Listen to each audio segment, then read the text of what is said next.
Hello and welcome to this week's Movie Math. To wear a mask or not to wear a mask? That is the new question as major movie theater chains get ready to reopen. At first, as everybody knows, AMC and Regal said that if local governments didn't require a mask, they wouldn't require a mask. With AMC's CEO the most desperate as this company is on the verge of bankruptcy. So maybe he shouldn't have been so aggressive. He should have been like, nobody look over here. But instead he said, look over here. Because he said the chain didn't want to get political by making masks mandatory. And it exploded. He said that specifically to Variety. Variety is certainly one of the top trades, but doesn't usually get the lion's share of attention. Well, that tweet, as I said, it exploded as everyone was furious. And so in less than 24 hours, and after smaller chain Alamo Drafthouse announced that they were making masks mandatory, so come on over. Well, what do you know? The very next morning, both AMC and Regal announced they too would make masks mandatory. But while Twitter is very, very, very pro-mask, one has to wonder, is that the case in real life? Because when you look at pictures and video of the people who are actually venturing out right now, not so much. Now, to be clear, I'm very pro-mask. But I also, in all my coverage, try to be very realistic. And I think what you're seeing right now is a battle of science versus the economy. AMC needs to stay in business. And so, what kind of deal with the devil might people make in order to make sure they keep their companies going? And politics are involved, to be honest about it. So it's not as clear cut as, oh, okay, now masks are mandatory and everyone goes along with it, right? In fact, one of you sent me a tweet, a video of a theater in Texas that had just reopened, and a lot of people didn't have masks on, like a lot of people, and no one seemed upset about it. The video wasn't, hey, look, no one's wearing a mask, right? No one in the video was like, oh, excuse me, you're supposed to be wearing a mask. Everyone was just kind of like, damn it. Or if people who didn't have masks on, they were like, yep, I didn't think anyone would say anything to me, and they didn't. Furthermore, if you could take a mask off in the movie theater to eat your concession stand purchases, which is the reason why that's okay, even though it's really not okay, well, you're sitting in a closed room with very little air circulation and people sitting still for hours, right? So how can you I can see someone saying that if someone says when they go outside and then they're in the rest of the theater, because you have to put it back on to go to the bathroom. You got to remember to pick up your mask, put it on your face. What if you drop it on the movie theater floor? I mean, can you really put that back on your face? You're going to have to. But I mean, I just feel like there's a lot of taking on and off. And so I feel someone might be like, hey, if I don't have to wear it in there, why do I have to wear it out here? And I could see a theater manager, especially if they look at their multiplex and see not a lot of business saying, you know what, I don't care, just as long as you bought a ticket. I think that's really what might be happening. Because I think that how will theaters enforce this rule? Will they enforce it? And again, will they turn away paying customers in order to enforce it? For instance, think about how effective, and also will other people complain? Will other customers have to complain? Because think about this. You know what else is against the rules in a movie theater? You're not supposed to be on your phone. You're not supposed to talk during the movie. But yet it happens again. I believe Alamo Drafthouse will kick you out if you aren't wearing a mask. I mean, their whole thing is that they enforce the rules. That's their brand. Isn't that crazy that that's their brand? But everybody else, I mean, we've all been there. If you complain about someone being on their phone or talking, a lot of times you can't fix the situation. There's just nothing you can do about it. And how helpful is the theater ever, right? So if they can't get people to be quiet and not be on their phone, how are they going to make them wear a mask? That's my concern. Now here's another problem Hollywood has. Older moviegoers, the over 40 crowd, in fact, just the over 40 crowd, so really kind of splitting it down the middle. And sure enough, over 40 makes up 41% of all moviegoers. That's a lot of people who show up to the movies. Hollywood likes to present it as like a, teenage 20-something activity. It's a little bit like fast food service business being like, only teenagers work here. That's not true, and that's not who goes to the movies. And during the week, it gets even more of an older going audience because they say during the week, theaters have said, yeah, 60 to 70% of our audience on weekdays, not including Friday and Thursday, but the rest of the week is over 60 because they are retired and they have the money to spend. 25 and younger are the most eager to get back to the multiplex, and Hollywood has labeled them the Invincibles. Not because they are invincible, but because they think that they're invincible. So they're willing to go to the movies. But you're seeing more and more headlines about how the states that are on the rise as they reopen, the demographic that has the most new cases is the under 30 crowd. So something to think about as they go to bars, beaches, and more, even though those are outdoors.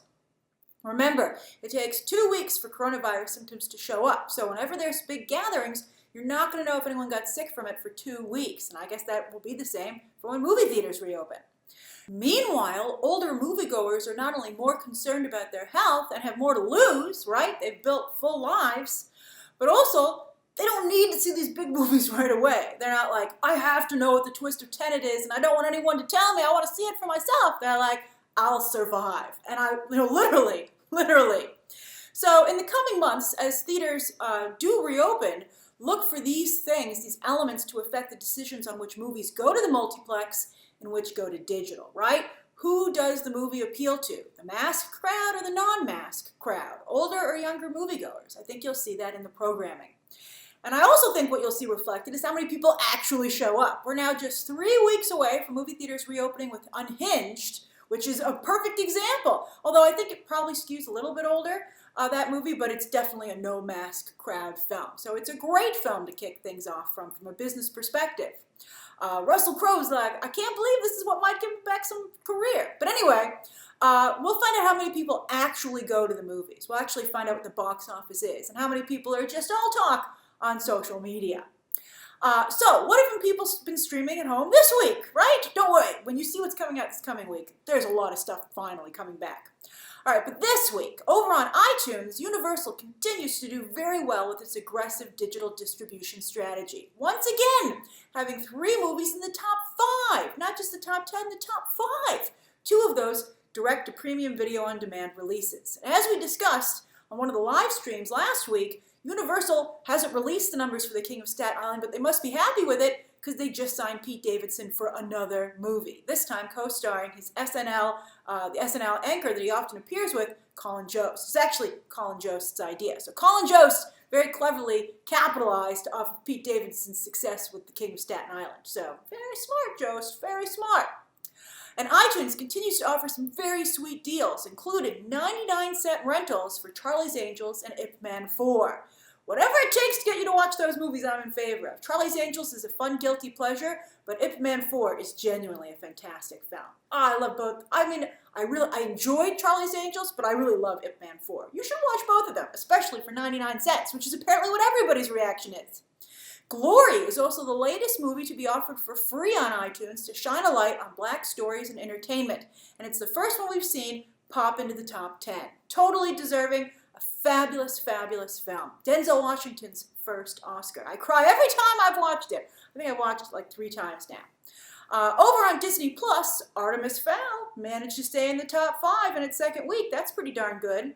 Well, Marvel fans are so hungry for any kind of new content on the streaming service, even if it's just new to them, that Fantastic Four is actually in the top 10. Isn't that hilarious? Although, the Doom breakout scene is pretty sweet. In fact, I think the first 2/3 of the movie are good. It just gets god-awful. It gets Dark Phoenix god-awful in the 3rd act because Simon Kinberg is the one who took over the movie after they kicked out Josh Trank, and then he went on to do Dark Phoenix. Anyway, on Netflix, sadly, this is actually very sad. Defy Bloods is already out of the top 10 after just 1 week. What the hell? Have you not watched it? Why haven't you watched it? It's amazing. The Politician, which just debuted on Friday, hasn't made it into the top 10 yet. But Ryan Murphy's Hollywood took about a week or so to get into the top 10 itself, so we'll see if The Politician is a late bloomer as well. That 365 days, though, wow, all this entertainment is losing out to basically porn. And, porn's always been a big seller. Everybody makes fun of 50 Shades, but for some reason no one's making fun of this. I guess because everyone's secretly watching it, and 50 Shades is like not some kind of movement, right? It's crazy. If you watched it, you might not even want to admit it. But it is, people are watching it. And Space Force, still hanging on. Space Force is still in the top 10, so hopefully we'll get a season 2. I really liked that show. It just did not work out, though. Although, people are watching it, though. Are you watching it? If you're watching it, why? Because, do you actually enjoy it? Is there another reason you're watching it? Or you're like, I just need something to watch, Grace, and this is it. I'm curious. Now, as for this coming week, as I said, plenty of new content is coming your way. Tonight, Perry Mason starts on HBO and HBO Max. That branding is not good. As well as new seasons of The Chi and Yellowstone. Thursday, big day for TV. The Twilight Zone drops a new season on CBS All Access. And then HBO Max does a blitz. Doom Patrol, Season 2, 3 episodes off the bat. My review went up yesterday. Please check it out. Adventure Time Distant Lands, that special drops. Search Party Season 3 begins. And Esme and Roy debuts. Then on Friday, it's movie time. Universal has another movie, this time Irresistible from Focus Features, their awards division. This is the Jon Stewart written and directed comedy. I actually watched it over the weekend. The embargo lifts tomorrow at 5 p.m. Eastern Standard Time. Netflix's Eurovision will also debut on Friday. That embargo lifts on Wednesday. My review will be ready then as well. And then Amazon Prime's My Spy, they acquired it from Styx. That will release on Friday as well. That embargo lifts on Thursday evening, and my review will be ready then in addition. So, curious. A lot of movies, a lot of TV. What do you plan to watch? What have you been watching? And what are your latest feelings about going back to the theater? It's a constantly changing situation for the companies in Hollywood, but for you as well. I'm very curious to hear how you feel. And also, will you wear a mask or not wear a mask? Most people say they want to wear a mask, but I gotta tell you, I got some angry DMs from people who definitely don't want to wear a mask. So you don't really know until people show up. And so if you are actually, by the way, returning to theaters, because some smaller theaters are open already, what are your experiences so far? All right, share those thoughts down below, subscribe today, and of course, as always, you can check out some more videos right now.